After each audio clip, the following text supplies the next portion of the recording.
you're saying just before the news break there, the government keen to continue to explore its new energy strategy, trying to wean us off some of those fuels, trying to bring about a greater degree of independence. And as part of that, there are some more announcements concerning millions of pounds of investment for what are called cutting-edge energy technologies. You can probably tell I'm merely reading that, so let's speak to someone for whom knows all the level of detail that is required. I speak of Energy and Climate Change Minister Greg Hands, who joins me now.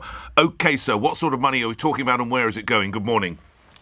It's about £375 million, and this is going into new energy technologies or newer energy technologies like nuclear, which has obviously been around a while, but this is new forms of nuclear, hydrogen and carbon capture, utilization and storage. This is how to take carbon out of the atmosphere and effectively bury it underground. This is new money, is it, Minister? And a lot of it is looking at existing commitments, how we're actually going to spend it.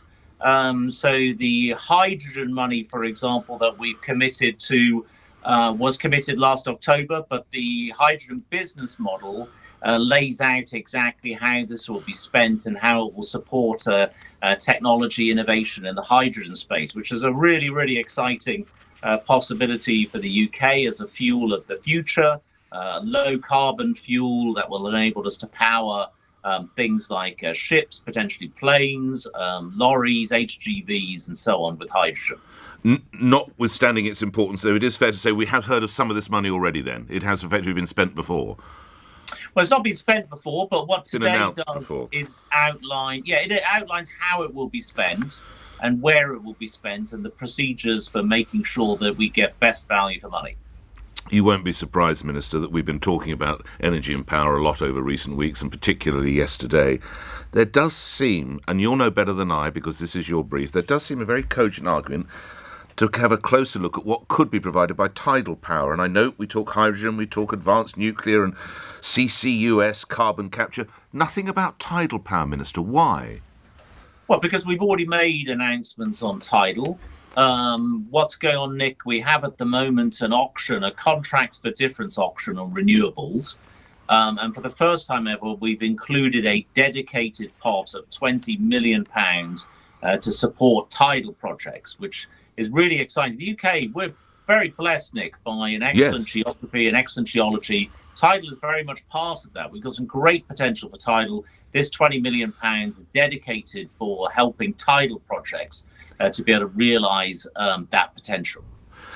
The policies that we heard outlined yesterday by your colleague Kwasi Kwarteng came under fire from a number of commentators and maybe predictably the Labour Party as well. But one common theme seemed to be that your government could have done more to bring about better and swifter insulation of our homes.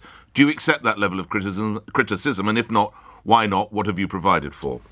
Yeah, no, I don't accept that criticism because we launched in October our heat and building strategy that outlines in some detail how we are going to do that. It is a big challenge, Nick. I would agree with you there, but we have made a lot of progress in this country. The amount of homes that are rated C or better for energy efficiency has improved from 13% to 43% in the last decade. But we need to get that higher still. That's why we're investing £6.6 billion in this Parliament to make sure that our energy efficiency, particularly of buildings, improves still further.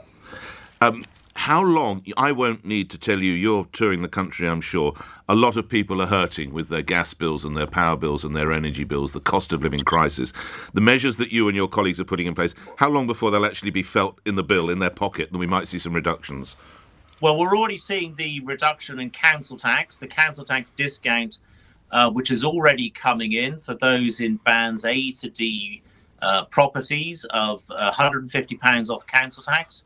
We also have an additional fund of £144 million to help local authorities support vulnerable people who are in larger homes, not in bands A to D. So there's already measures taking effect, more measures taking effect in October. The £200 discount on energy bills comes in October.